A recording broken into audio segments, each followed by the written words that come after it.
My sister always got everything: the cars, the trips, the praise, while I was invisible. But at Grandma's 80th, she mocked me one too many times. I didn't yell. I just pulled out a deed that silenced the room and exposed a lifetime of lies. Before we continue today's story, we have an urgent announcement to make. Due to technical issues, we are pivoting towards another channel.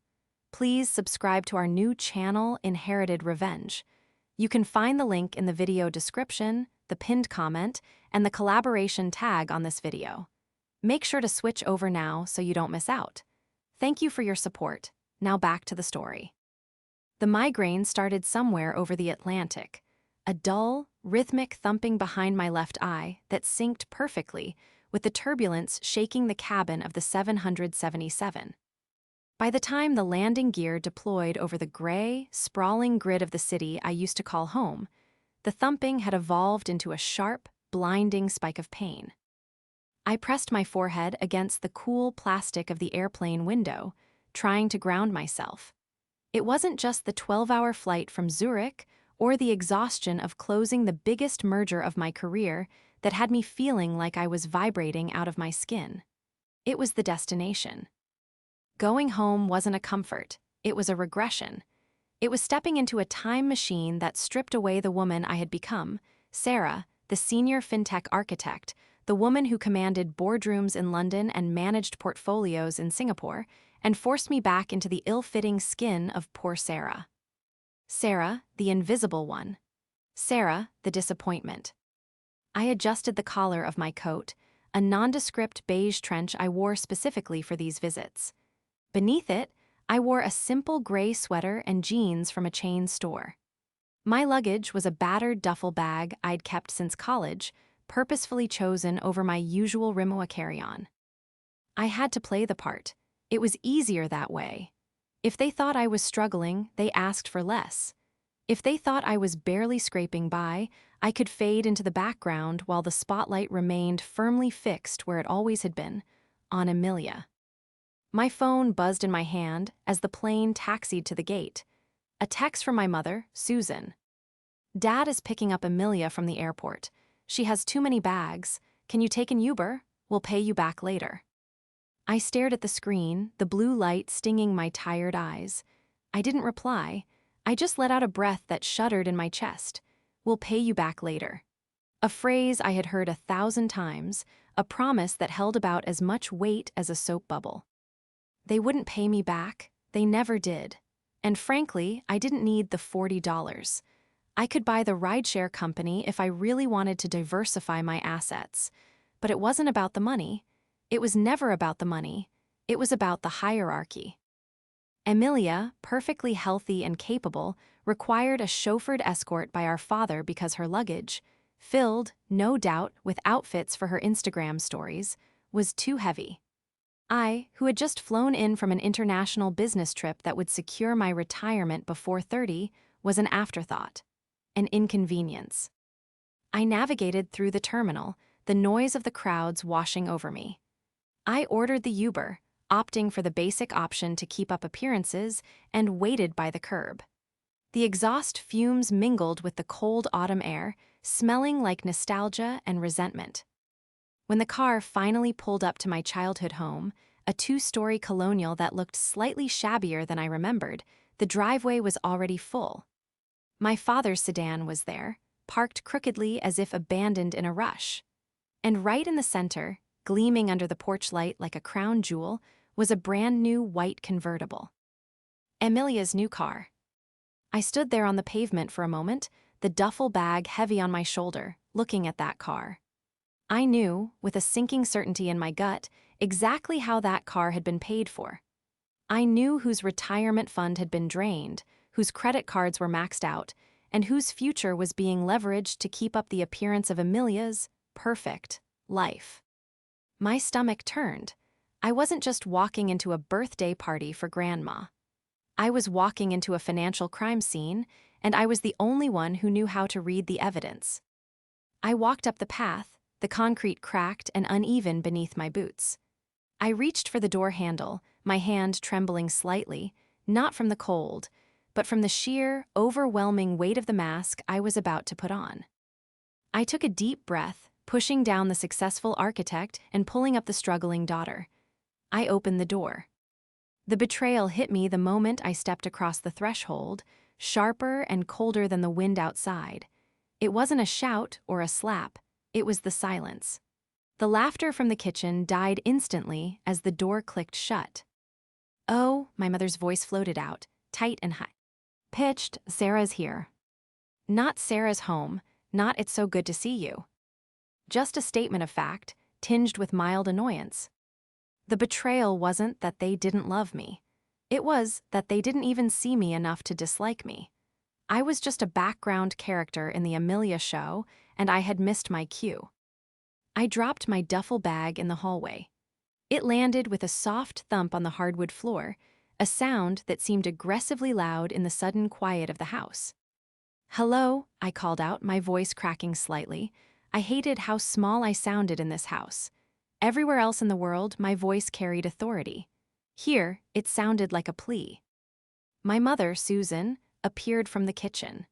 She was wearing a new dress, something floral and expensive-looking that didn't quite hide the stress lines etched around her mouth. She held a glass of white wine in one hand and a dish rag in the other. "You're late," she said, bypassing a hug to gesture vaguely at my coat. "Did you hit traffic? Robert said the traffic was terrible getting Amelia." "Flight landed a bit late," I lied smoothly, "and the Uber took a while." "Well, hurry up and get changed," she said, her eyes sweeping over my plain sweater with a critical squint. "Amelia is already dressed, and she wants to take some family photos before Grandma arrives. She needs the lighting to be right." "Hi, Mom. Good to see you too," I said, the sarcasm slipping out before I could check it. Susan sighed, a long, suffering sound that implied I was being difficult on purpose. "Don't start, Sarah. Today is about Grandma, and Amelia has had a very stressful week with her engagement metrics. She needs this to go smoothly." Engagement metrics. I almost laughed. My sister's job was posting photos of lattes and outfits she couldn't afford, while I was building algorithms that managed high-frequency trading for global banks. But in this house, metrics meant likes, not profit margins. "I'll go put my bag away," I said, stepping past her. I walked up the stairs, the runner threadbare in the middle. I noticed peeling paint on the banister, a water stain on the ceiling that hadn't been there last Christmas. The house was decaying, slowly but surely, the maintenance deferred year after year. I knew why. Every spare dollar, every line of credit, every ounce of equity was being funneled into Amelia. Private school tuition had turned into university tuition, which had turned into a gap year in Paris, which had turned into subsidizing her influencer lifestyle in the city. I entered my old bedroom. It was exactly as I had left it at 18, a museum of a girl who had escaped. The twin bed, the cheap particle board desk, the faded posters. It was cold in the room, the vent was likely closed to save heat. I sat on the edge of the bed and pulled out my phone. I had 3 missed calls from my broker in New York and a text from the closing attorney. "Deed is recorded. Keys are with the doorman at the new place. Congratulations on the penthouse, Sarah. It's a masterpiece." I opened the attachment, a PDF of the deed to a $4 million penthouse overlooking Central Park. My name, Sarah redacted, black and white, undeniable. I scrolled through the photos on my phone. The floor-to-ceiling windows, the marble kitchen island that cost more than my father's car, the private terrace where I planned to drink my morning coffee. It was mine, all of it. Built on nights where I didn't sleep, on weekends I spent coding until my fingers cramped, on a decade of relentless, solitary grind. I looked up at the cracked mirror on the back of my bedroom door. I looked tired, plain, and defeated. "They have no idea," I whispered to my reflection. The words felt dangerous, like holding a live wire. I unzipped the inner pocket of my duffel bag and took out a thick manila envelope. Inside were the printed copies of the deed, the closing statement, and the photos. I had brought them to show Grandma privately. I wanted her to know that one of her granddaughters had made it, that the line of poverty and bad decisions stopped with me. I wanted her to be proud before she passed. But as I held the envelope, a darker thought coiled in my chest. This wasn't just proof of success. It was a weapon. In a house built on lies and financial delusions, the truth was the most destructive thing I could possibly possess. "Sarah," Amelia's voice shrieked from downstairs. "The lighting is dying, move your ass." I flinched. The tone was so familiar, so entitled. It was the voice of a girl who had never been told no in her entire life. I slipped the envelope into my tote bag, burying it beneath a scarf and a book. "Coming," I yelled back. As I walked back downstairs, I touched the tote bag at my side. They thought I was the broke sister, the failure who fixed computers for a living. They thought I was trapped in their dynamic, dependent on their scraps. But they had forgotten one crucial T. Hing. I wasn't the one who needed them. They were the ones who were about to need me. Backstory is a funny thing. It colors everything you see in the present. When I looked at my parents, Robert and Susan, I didn't just see a middle-aged couple fretting over appetizers. I saw the timeline of my own neglect. When I was 16, I qualified for a prestigious coding camp in Silicon Valley. It was a scholarship program, but I needed airfare and room and board. It was $500. My father had looked at me, sighed, and said, "We just can't stretch it right now, Sarah. Things are tight." 2 weeks later, they bought Amelia a prom dress that cost $600. Not for her senior prom, for her sophomore prom, because she had to look the part. I stayed home that summer and taught myself Python on a library computer. I got into the state university on a full academic ride. I worked 3 jobs, cafeteria shifts at 5 a.m., IT help desk in the afternoons, and tutoring on weekends to pay for my books and living expenses. I never asked them for a dime because I knew the answer. Amelia, on the other hand, went to a private liberal arts college that cost $60,000 a year. My parents took out a second mortgage. When she graduated with a degree in media studies and no job prospects, they paid for her apartment in the city for 3 years. Now, standing in the living room, I saw the culmination of that investment. Amelia was posing in front of the fireplace, a ring light set up on a tripod that was dangerously close to knocking over Grandma's antique vase. She looked expensive. Her hair was a cascade of perfect, honey blonde waves, likely the result of a $300 salon visit. She wore a cream-colored silk dress that clung to her frame, paired with designer heels that I recognized from the latest season. Her makeup was flawless, a mask of contour and highlighter that made her look like a porcelain doll. "Finally," Amelia said, not looking at me but adjusting her hair in the reflection of her phone screen. "You look tired, Sarah. Are you eating enough? You look gray." "I've been working a lot," I said, keeping my voice neutral. "International hours." "Right, fixing computers or whatever," she dismissed, snapping a selfie. She turned to me then, her blue eyes raking over my outfit with practiced disdain. "You're not wearing that for Grandma's dinner, are you?" "It's just a dinner at home, Amelia. I'm comfortable." "It's an event," she corrected, her voice taking on that lecturing tone she used for her followers. "Grandma is 80. This is content. I mean, this is a milestone. We need to look cohesive. You look like you just rolled out of a dumpster behind a Best Buy." My father, Robert, walked in from the garage. He looked older than the last time I saw him.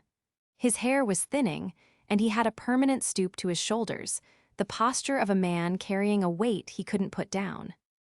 "Girls, please," he muttered, wiping grease from his hands onto a rag. "Let's just have a nice evening. Amelia, is the car locked? I don't want leaves getting in the interior." "It's fine, Daddy," Amelia cooed, her tone shifting instantly to sweet and manipulative. "Did you see how it sparkles in the driveway? It elevates the whole curb appeal of the house." "It's a beautiful car, honey," he said, his voice hollow. "Beautiful." I looked at my father. "Dad, how are you managing the payments on that? I thought you said the retirement accounts were taking a hit from the market." Emilia whipped her head around, her eyes narrowing. Excuse me, why are you talking about money? That is so tacky, Sarah. Daddy wanted to do something nice for me because I've been working so hard on my brand. It's an investment. I need reliable transportation for meetings. Meetings at the mall, I asked quietly. I have brand partnerships, she snapped. I'm an influencer, Sarah. You wouldn't understand. You sit in a cubicle all day staring at code. I build connections. I have an audience. An audience doesn't pay a car note, I said. Sarah, my mother's voice was sharp from the kitchen doorway. Enough. Stop being jealous. Just because your sister is successful and popular doesn't mean you have to tear her down. Be happy for her. Successful, the word tasted like ash in my mouth. I am happy for her, I lied, the words practiced and smooth.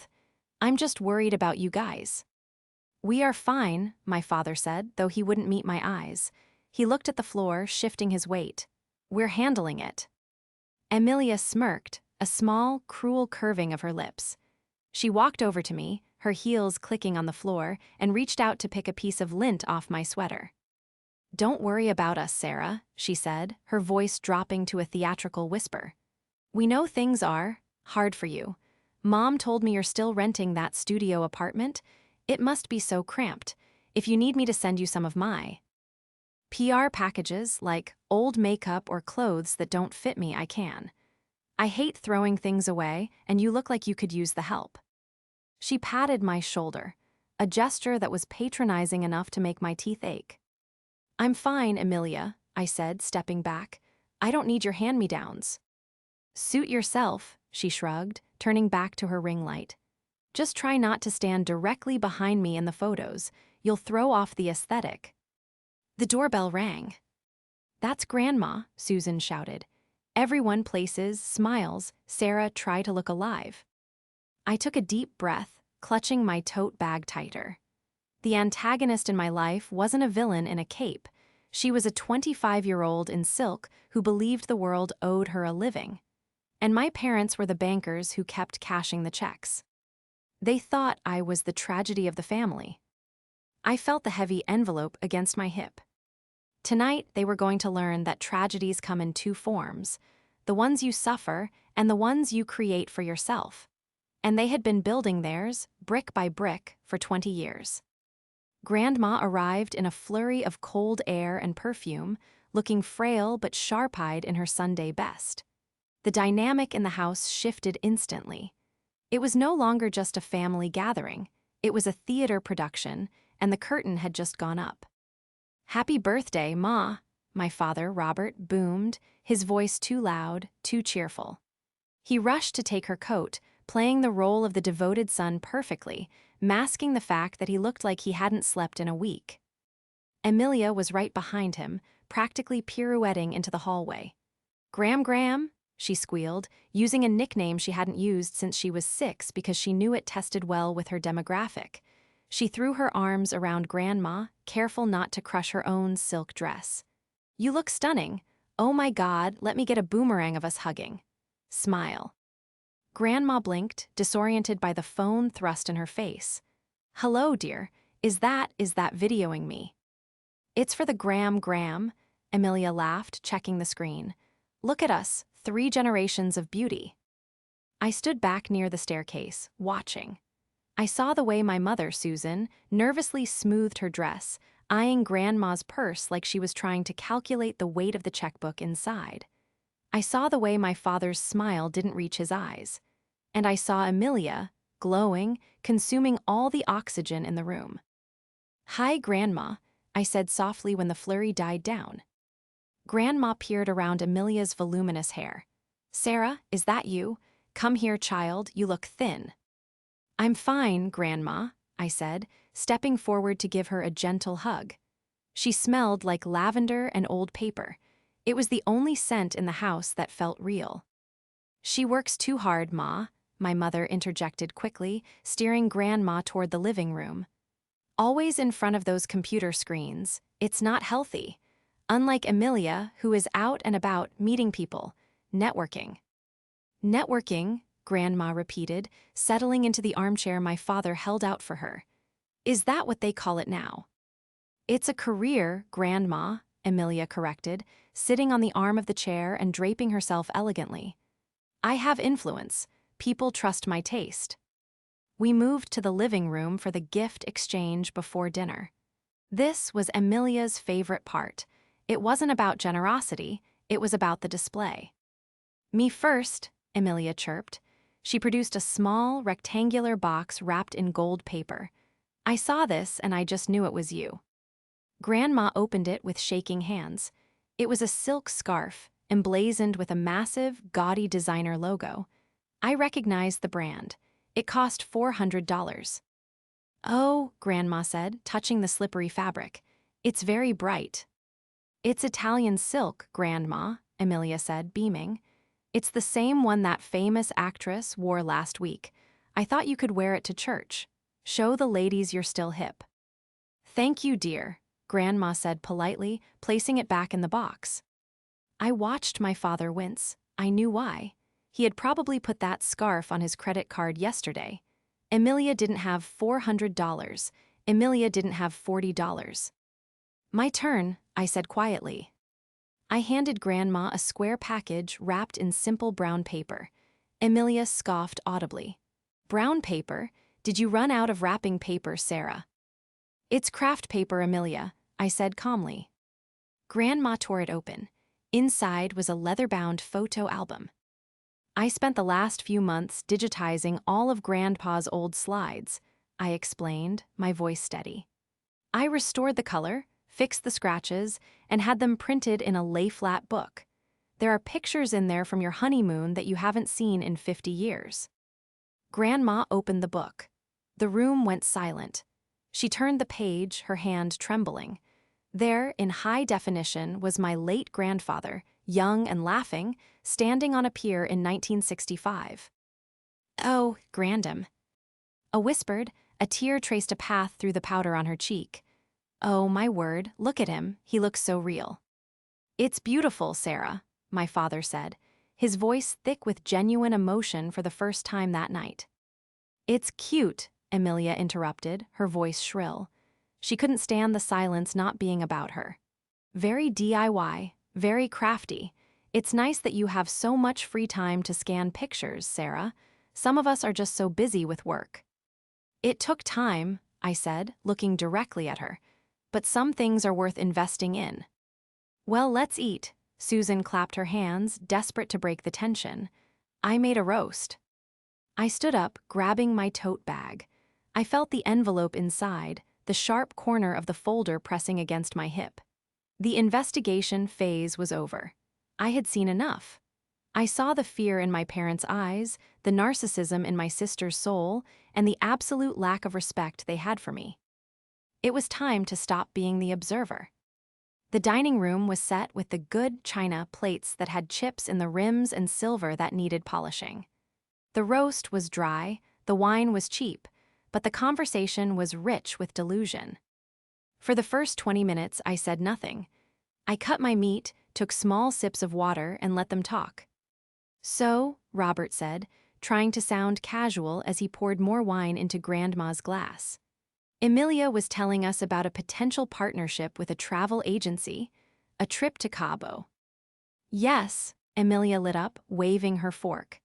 They want to send me to this 5-star resort, all expenses paid. I just have to post 3 reels a day and 5 stories.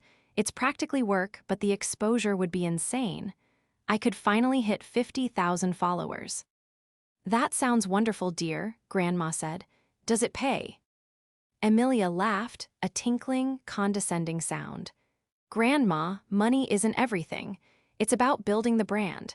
Once I hit 100,000, the sponsorship deals start coming in. The big money is just around the corner. Daddy says we just need to bridge the gap for a few more months, right, Daddy? Robert looked down at his plate. Right, just a bridge. A bridge, I repeated, the word slipping out. Like the bridge loan you took out on the house. The table froze. The clinking of silverware stopped. Excuse me, Susan asked, her eyes wide. What did you say? I asked about the bridge, I said, taking a sip of water. Since we're talking about financing Emilia's lifestyle, Is the trip to Cabo paid for, Emilia? Or are expenses paid, just the hotel, and Dad has to buy the plane ticket? Emilia's face flushed pink. You are so jealous. It's pathetic. Just because you're stuck in some cubicle coding boring software while I'm living my dreams. I'm not jealous, I said calmly. I'm concerned, because I saw the foreclosure notice on the counter when I came in. I hadn't seen it on the counter. I had seen it in the public records database 3 days ago when I ran a background check on my parents' assets to see if I needed to intervene. But the bluff worked. Susan dropped her napkin. Robert turned a shade of gray that matched the walls. Sarah, my mother hissed, don't you dare talk about adult matters at the dinner table. You don't know what you're talking about. Don't I asked. I handle financial risk for a living, Mom. I know exactly what it looks like when liabilities exceed assets. And buying a convertible for an unemployed 25-year-old when you're behind on the mortgage is practically the definition of high risk. I am not unemployed, Emilia shrieked. She slammed her hand on the table, making the water glasses jump. I am a content creator. I am building an empire. You're building debt, I said, my voice rising just a fraction, hard and cold. You're 25, Emilia. You have a degree you don't use, a car you didn't pay for, and a superiority complex funded by parents who are drowning. Robert, make her stop, Susan cried out. Sarah, that's enough, my father said, though his voice lacked any real authority. We are managing. We support Emilia because we believe in her potential. Unlike you, she needs a little help to get started. You've always been independent. You're fine. You have your little job. My little job, I repeated. I felt a cold smile spread across my face. It wasn't a nice smile. It was the smile of a predator who had just been invited into the cage. You think I have a little job. You fix computers, Emilia spat. You're IT support. You probably make 60 grand a year and think you're rich. You have no idea what real luxury is. You live in a shoebox studio. Is that what you think? I reached down into my tote bag. You think I live in a shoebox? We know you do, Susan said, her lip curling. We visited you 3 years ago. It was tiny. 3 years is a long time in my industry, I said, and IT support isn't exactly what I do. I build the architecture that banks use to trade currency, and when you do that well, they pay you a lot. I pulled the envelope out. It was thick, heavy, and ominous. Emilia, you wanted to talk about luxury? I tossed the envelope onto the center of the table. It landed with a heavy thwack right next to the roast beef. Open it. Emilia stared at the envelope like it was a bomb. What is this? Your tax returns? Trying to prove you make more than minimum wage? Open it, I commanded. My voice had shifted. It wasn't the daughter's voice anymore. It was the voice I used to close deals worth millions. It was the voice of absolute authority. Emilia reached out, her manicured nails scratching against the manila paper. She pulled the clasp and slid the contents out.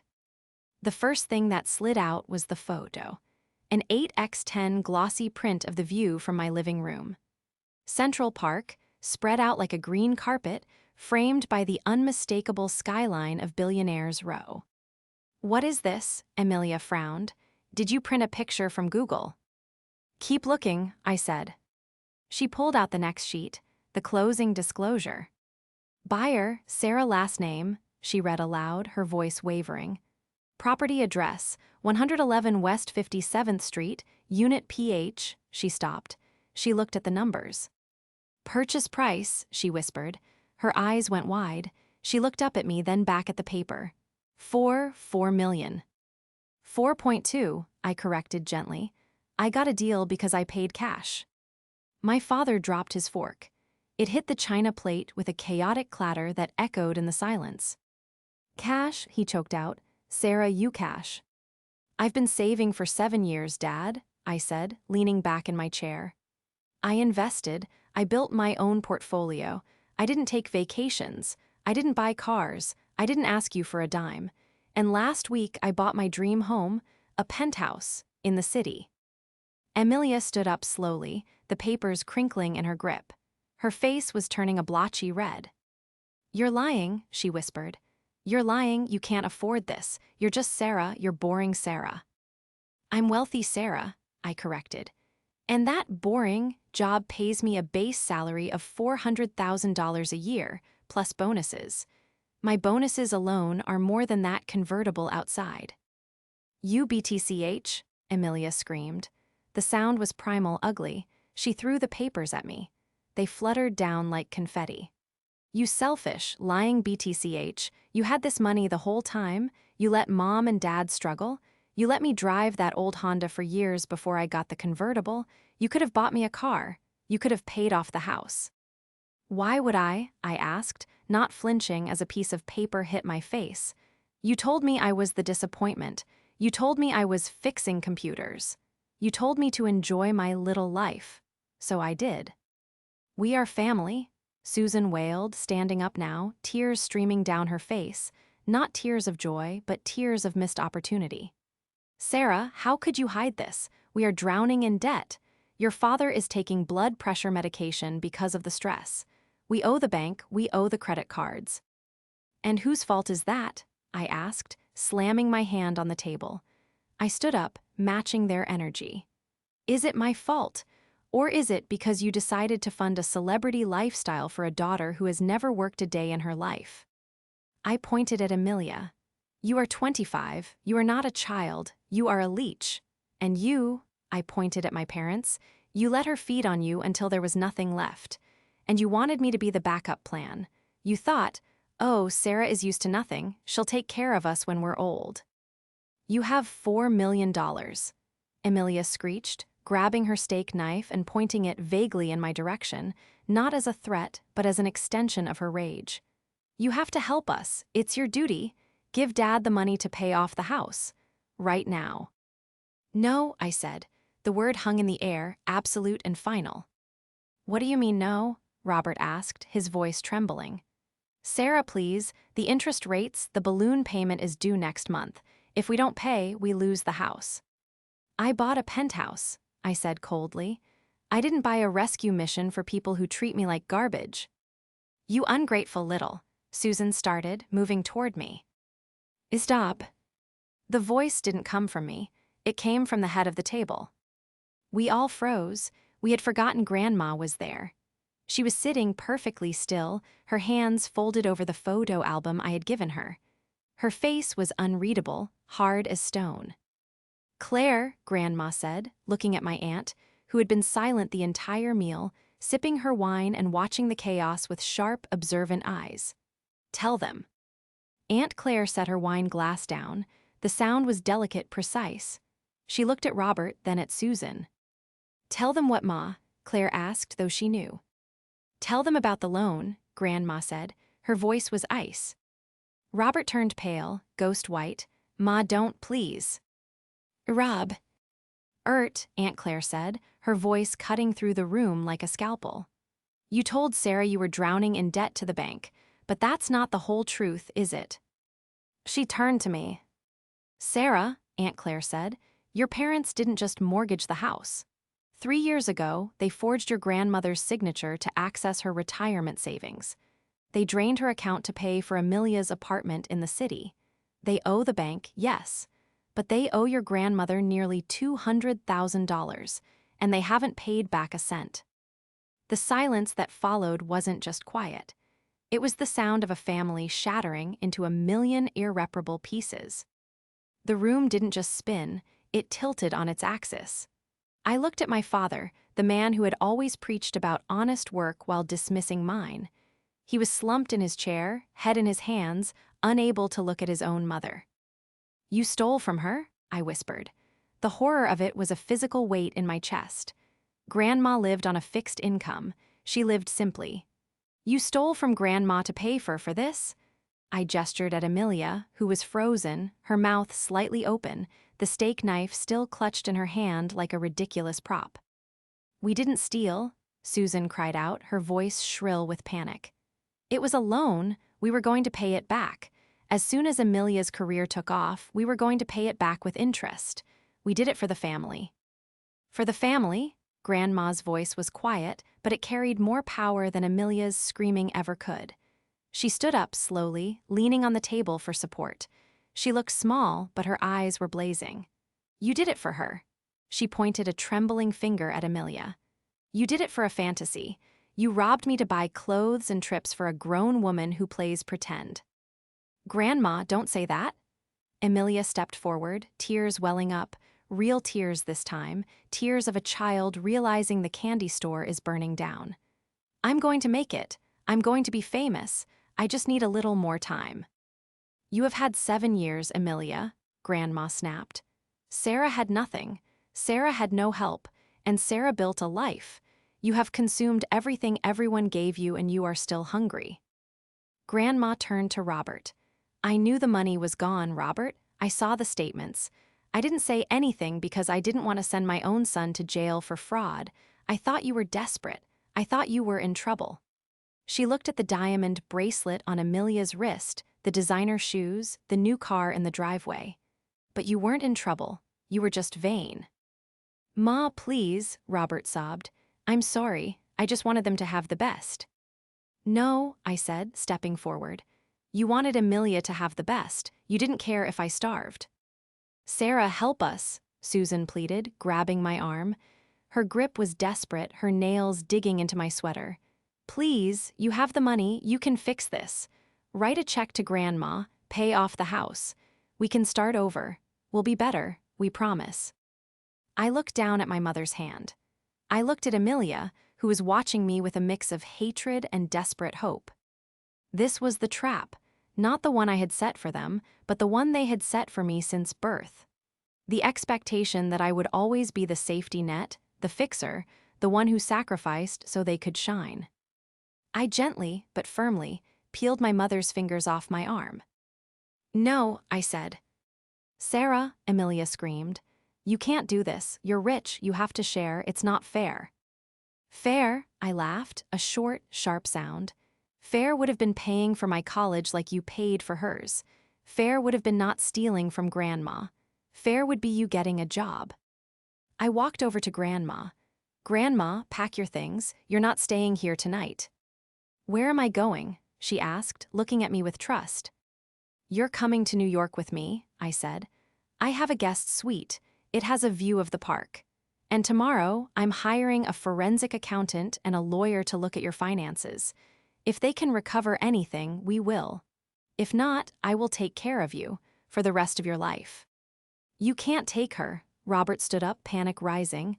"She's our mother." "You lost the right to call her that when you forged her signature," Aunt Claire said, standing up and moving to stand beside me. "I'll drive her to the city, Sarah. My car is outside. You take your Uber. We'll meet you at the penthouse." "Claire," Susan shrieked, "you're siding with her. You're destroying this family." "This family was destroyed a long time ago, Susan," Aunt Claire said calmly. "Sarah just turned on the lights so you could see the wreckage." I picked up my tote bag. I looked at Amelia one last time. She looked small, ridiculous in her silk dress, standing in a dining room that was about to be foreclosed on. "Good luck with the influencers, Amelia," I said. "I hope they tip well." I walked out the front door. Behind me, the SCR. Eaming started again, a cacophony of blame and panic. But as the door clicked shut, the sound was cut off instantly. Silence, the beautiful, expensive silence of freedom. The legal proceedings were ugly, but swift. With the evidence Aunt Claire provided and the resources I could afford, the truth was undeniable. My parents were forced to sell the house they had leveraged to the hilt, to avoid criminal charges for the fraud against Grandma. The equity was gone. The profit from the sale barely covered the bank loans. They walked away with nothing. No retirement, no assets, no home. They moved into a small 2-bedroom rental in a neighboring town. My father took a job as a greeter at a hardware store. My mother started working reception at a dental office. Amelia's car was repossessed 3 weeks after the birthday dinner. Without the bank of Mom and Dad, her lifestyle evaporated. She had to move back in with them, into that small rental apartment. The last I heard, she was working as a hostess at a chain restaurant, and her Instagram had gone private. Grandma loved the penthouse. I stood on the terrace, the crisp New York wind whipping my hair. It was 6 months later. The city lights glittered below me like a sea of diamonds. Inside, I could see Grandma sitting by the fireplace, knitting. Aunt Claire was there too, laughing as she poured tea. They were safe, I was safe. The migraine that had plagued me on the flight home had never come back. The crushing weight on my chest was gone. I had spent my whole life trying to be seen by people who were determined to look the other way. I had chased their approval, their love, their validation. But standing there, looking out at the empire I had built with my own 2 hands, I realized I didn't need them to see me. I saw myself. Sarah the architect, Sarah the survivor, Sarah the granddaughter who made it right. I took a sip of my wine, a vintage far better than anything my parents had ever pretended to enjoy, and turned my back on the skyline. I walked back inside, sliding the glass door shut, sealing out the cold and the noise. "Sarah, come look at this pattern," Grandma called out, smiling. "Coming, Grandma," I said. I sat down on the sofa between them. I was home, and for the first time in my life, it wasn't a performance. It was real.